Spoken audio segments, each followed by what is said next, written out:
রাজধানীতে একের পর এক খুন, চাঁদাবাজি ও দখলদারির ঘটনায় যখন আতঙ্কে সাধারণ মানুষ, তখন রাষ্ট্রীয় ব্যর্থতার দায় নিয়ে সরব হয়েছে শিক্ষার্থীরা। পুরান ঢাকার মিটফোর্ড এলাকায় ভাঙারি ব্যবসায়ী মোহাম্মদ সোহাগকে প্রকাশ্যে পাথর মেরে হত্যার প্রতিবাদে মশাল মিছিল করেছে বৈষম্য বিরোধী ছাত্র আন্দোলন।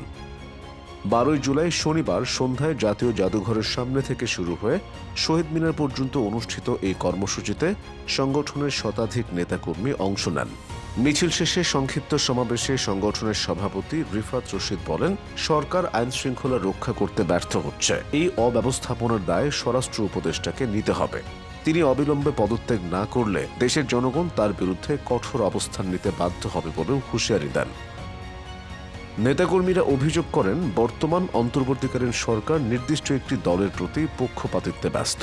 অভ্যুত্থান থেকে উঠে আসা সরকারের এমন আচরণ জনগণের প্রত্যাশার সঙ্গে সাংঘর্ষিক এবং এটি মেনে নেওয়া যায় না। তারা আরও বলেন, দেশের বিভিন্ন প্রান্তে রাজনৈতিক ছত্রছায়ায় চাঁদাবাজি, দখলদারি, সন্ত্রাস ও খুনের ঘটনা বাড়ছে। এসব অনিয়মের বিরুদ্ধে গণজাগরণ সৃষ্টি করতে জনগণকে এগিয়ে আসার আহ্বান জানান সংগঠনের নেতারা। মিনহাল আহমেদ মাসুম, খবরবাজ।